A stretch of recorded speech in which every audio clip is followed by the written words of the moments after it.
পঞ্চগড়ে প্রকাশ্যে চলছে পাথর উত্তোলন, ঝুঁকিতে সমতল ভূমি। পঞ্চগড় তেতুলিয়া উপজেলায় শত শত অবৈধ ড্রেজার দিয়ে প্রকাশ্যে চলছে পাথর উত্তোলন।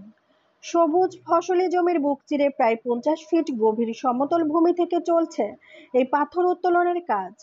পরিবেশবিদরা বলছেন, ড্রেজার মেশিন দিয়ে পাথর উত্তোলন করলে তীব্র ভূমিকম্প হলে প্রায় 30 ফিট তলিয়ে যেতে পারে তেতুলিয়া উপজেলা।